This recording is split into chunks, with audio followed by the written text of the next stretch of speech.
I want you to know this is a very, very pivotal part. And they're asking about how many times he would stop by the house. So some of the information we also had was that you would stop by and visit the house. He stopped by the house many times. The most you're going to hear him talk about right in here is that it happened once and the nanny was there. Jonathan's house. So like they would stop by and visit our house, yes. Well, time out. They asked you if you managed to stop their house for that. Yes. It starts with a contradiction so sharp, so uncomfortable, and so unavoidable that it forces the entire Daystar conversation back into the spotlight. For months, people thought the story had reached a plateau. They thought everything that could be said had been said. I want you to pay very close attention to the fact that he's going to make it sound like he was always in the presence of an adult, like the nanny. That is not the case. I spoke with Susie. Susie and Jonathan know that it was multiple times till they finally, when he actually came over to the house and the daughter is hiding and cowering under the kitchen counter. That They thought every statement had been analyzed, every silence had been interpreted, and every witness had been heard. But then something shifted, hard. New discussions began circulating online, new commentary picked up traction, and suddenly the old questions didn't just come back. They came back louder. And at the center of this renewed firestorm sits a single, simple question that refuses to go away. Why does Josh Brown's story keep changing? Before we dive deeper into this messy, tangled, and emotionally charged saga, I would truly appreciate it if you liked this video and shared your thoughts in the comments. Your engagement helps push the investigation forward, and your voice matters in conversations where clarity, accountability, and truth come with high stakes. What revived public attention was a series of contradictions that emerged from Josh Brown's police interview. In a situation already packed with tension, these inconsistencies didn't just raise eyebrows. They reignited the entire discussion about what really happened inside the Lamb household, and why so many people close to the story continue to describe experiences that directly conflict with Josh's shifting explanations. What we're dealing with now is not just a story about allegations. It's a story about visits, timing, supervision, reactions, denials, and a trail of statements that seem to bend under the weight of scrutiny. Every time someone tries to move past the topic, another detail resurfaces, pulling the whole narrative back under the microscope.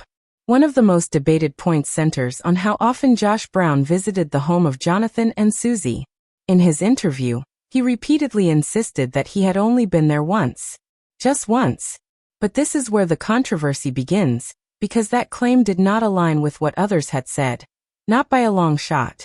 According to Susie, Jonathan, their son Israel, and even the nanny who worked in the house at the time, Josh stopped by far more than once.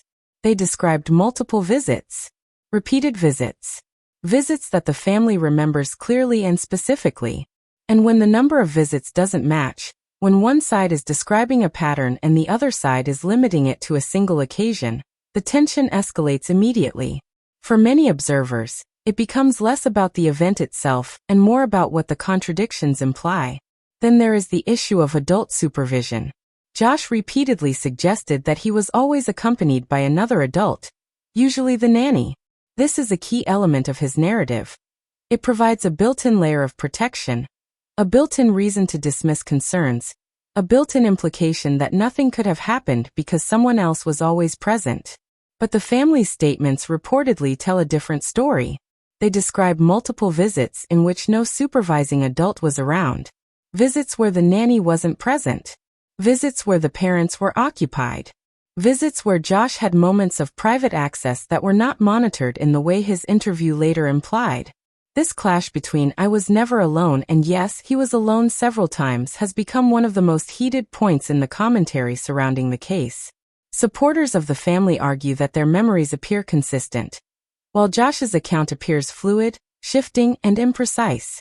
But nothing sparked discussion more intensely than what the family described about the child's behavior. According to Susie, during one of Josh's visits, their young daughter became visibly uncomfortable.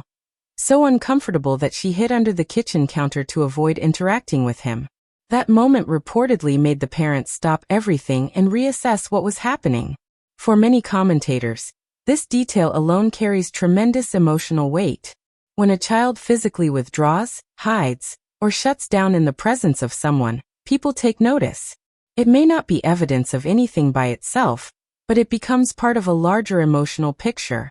And when parents describe this behavior as a turning point, when they say this was the moment they decided the visits needed to stop, it adds an extra layer of seriousness to the story. Another recurring theme is what some have called the unicorn pattern. According to the family, Josh brought a toy unicorn for the little girl and used it as a reason to take her into her room. The family claims these private visits were not supervised, contradicting Josh's account that an adult was always with him. This detail matters because it reflects a specific pattern, not a vague memory. Patterns stick in people's minds. Patterns become harder to misremember. And when a pattern described by the family does not match the explanation given by Josh, observers start asking why the stories diverge at such a basic level. Added to this is the fact that the nanny, the one adult who could verify or refute various details, was never interviewed. She was reportedly shy, quiet, and eager to avoid involvement. Whether that avoidance was due to fear, discomfort, or simply a desire to stay out of a family dispute is unknown. But her lack of input became one of the biggest methodological gaps in the initial investigation. Commentators argue that if she was present during some visits and absent during others, her testimony could have provided clarity on which version of events aligns with reality. Without her voice, the entire case operates with a missing piece. And then comes the issue that reignited the public discussion entirely: the shifting language in Josh's own interview. He began by claiming that he visited only once. Then he gave a second example. Then he leaned on vague wording like, "That would count as a time I remember." To many viewers who analyzed the interview closely, this sounded like someone slowly adjusting their story in real time, trying to minimize involvement without fully denying events that could be verified by others. But the phrase that caused the most reaction, the one that has been quoted, discussed, and replayed, was something he said during a part of the interview that commentators found particularly revealing. "I knew she was going up there." That sentence struck people hard because of what it implies. It doesn't come across as the type of wording someone would use if they remained downstairs or stayed behind. Instead, it sounds like acknowledgement of following the child upstairs or being aware of the movement in a way that aligns with exactly what the family claims to have happened. Commentary channels have dissected this one sentence endlessly, arguing that it unintentionally supports the accounts given by Jonathan, Susie, and even Israel. And when a contradiction comes from the individual being questioned, not from speculation or second-hand accounts, it becomes a focal point. Jonathan and Susie's statements contradict Josh's version of events. Israel's comments to journalist Julie Roys contradict Josh's version. Even Sylvia, the former family employee who confirmed separate uncomfortable behavior, contradicts the general idea that nothing concerning ever happened. In cases like this, public opinion inevitably begins to split. Some people hold firmly to the principle that accusations require caution and due process. Others argue that multiple consistent accounts, from people with no obvious motive to lie, should not be dismissed lightly. And when the accused maintains a firm denial despite all the contradictions, the divide grows deeper. This is the point in the story where the emotional intensity stops simmering and erupts into a full boil, where the quiet tension that once lived in the background becomes impossible to ignore, and where the internal fractures that many insisted were exaggerated suddenly appear far more serious than anyone expected. This is not a simple family misunderstanding. This is not a minor workplace disagreement. What we are witnessing is a saga that cuts through the private and public layers of a family, presses into the core of a religious ministry, reverberates through an entire community of viewers and believers, and spills onto a global digital stage where millions of people are watching, analyzing, questioning, and reacting in real time. The magnitude of the situation becomes clear the moment you recognize that this is no longer about one allegation or one interview. It's about years of unspoken pressure, years of interpersonal tension, and a long-standing system that critics claim has allowed silence, fear, and loyalty politics to overshadow transparency and accountability. For many observers, one of the most disturbing accusations is the idea that silence inside this ministry did not grow naturally, it was engineered. Critics argue that Daystar did not maintain loyalty solely through spiritual influence or shared mission, but through structures where financial dependence became the invisible chain holding everything together. They point to situations where family members and employees alike allegedly had mortgages paid through ministry funds, salaries directly dependent on staying in good standing, travel perks rewarded to those who kept the peace, and career stability granted only to those who aligned with leadership decisions without protest. When your home, your paycheck, your day-to-day security, and your entire lifestyle come from the same institution you might one day need to speak against, the incentive to remain quiet becomes overwhelming. For many, the equation becomes painfully simple. Speaking out means losing everything. Remaining silent means survival. That is why critics say the culture inside the organization became shaped not just by spiritual hierarchy, but by economic dependence. When your ability to pay your bills hinges on staying in favor, when your position can disappear with one disagreement, and when your comfort is tied directly to someone else's approval, challenging leadership becomes almost unthinkable. The message, spoken or unspoken, becomes disagree, and you lose stability. Criticize, and you lose protection. Stay loyal, and you keep the blessings. In this environment, loyalty is not just about trust or unity, it becomes currency. And silence becomes a valuable commodity. This is where the phrase that has circulated widely, "There is a price of silence," gains its weight. According to commentary channels, former employees, and critics who have posted online, silence was not merely the absence of speech. It was a transaction, a trade-off. You keep quiet, you keep your comfort. You don't ask questions, you keep your influence. You don't challenge leadership decisions, you keep your seat at the table. And when something uncomfortable or controversial occurred, the expectation wasn't to solve it, it was to contain it. Whether these claims are fully accurate or partially exaggerated is something only those inside the circle can truly know. But what cannot be denied is the pattern. The more people talk now, the more they describe a culture shaped by fear of losing financial security. Some sources even claim that board members signed NDAs, non-disclosure agreements, effectively binding them to silence in moments where transparency might have mattered most. If true, this means that even the highest levels of oversight were limited in what they could reveal. An NDA creates a legal boundary around truth. It says, even if you want to speak, you are not allowed. For many observers, this raises troubling questions about how disputes, concerns, or allegations were handled internally. If leadership expected silence from top to bottom, then silence becomes the culture. And if silence becomes the culture, the truth doesn't just get delayed, it gets trapped. So when the controversy surrounding the visits, the interviews, and the conflicting testimonies finally reached a point where law enforcement became involved, it signaled a major shift. For the first time, outside authorities stepped into a situation that had been tightly controlled within the internal structure. Police interviews brought new oxygen to a fire that leadership may have hoped would burn out quietly. And once witnesses began speaking, the narrative that had been controlled for so long began to unravel at the edges. According to those who followed the case closely, the new witnesses supported the concerns raised by Jonathan and Susie. Concerns that many believe were minimized, dismissed, or brushed aside within the ministry. These witnesses described an atmosphere where saying too much came with consequences, where speaking against someone inside the inner circle felt like stepping onto a landmine, and where the slightest challenge to certain individuals was interpreted as disloyalty. More than one witness reportedly said they didn't feel safe talking about what they saw or heard, not because they lacked clarity or confidence in their memories, but because they feared the fallout. Some said they had been discouraged from bringing up uncomfortable topics.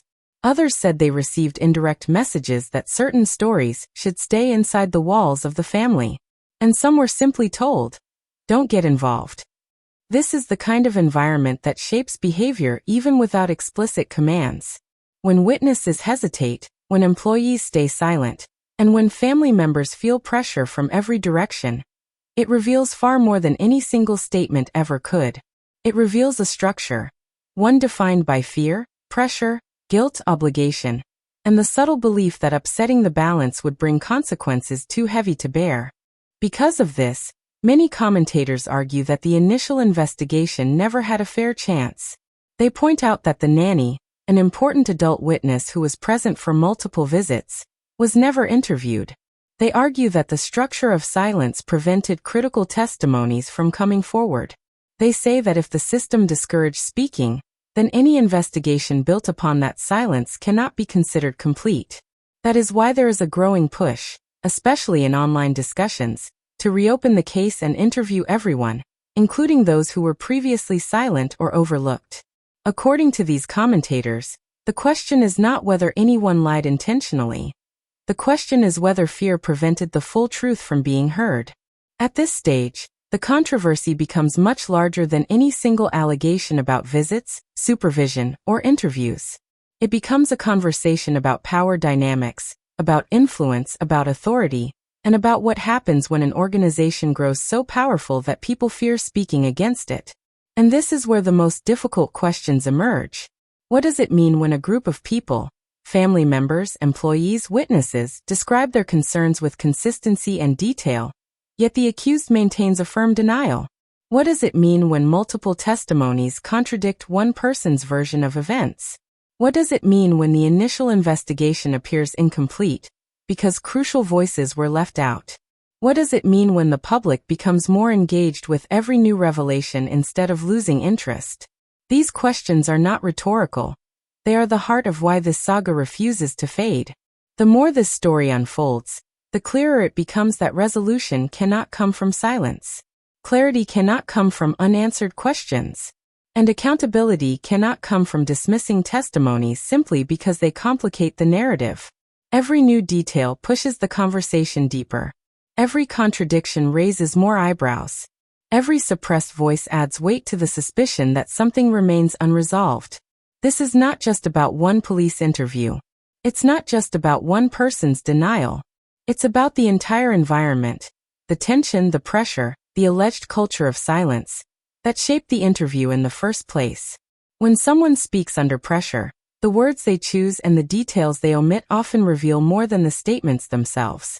And when the interview of one person becomes the center of a saga involving family division, ministry reputation, and online scrutiny, the context surrounding the interview becomes just as important as the interview itself. This is why the public remains engaged. People want answers. People want transparency. People want accountability. They want to understand why so many voices describe the same patterns, why so many concerns were allegedly dismissed, and why so many people close to the events describe details that contradict the official denial. As long as inconsistencies remain, the public will continue pushing for clarity. As long as witnesses come forward with aligned testimonies, the story will remain alive. And as long as the environment that shaped the silence remains unaddressed, the questions will not go away. Now I want to hear from you. Do you believe the family's accounts? Do you believe the shifting statements? Do you agree that missing witnesses leave the story incomplete? Share your thoughts below. I genuinely appreciate hearing your perspective. And don't forget to like the video and subscribe for more.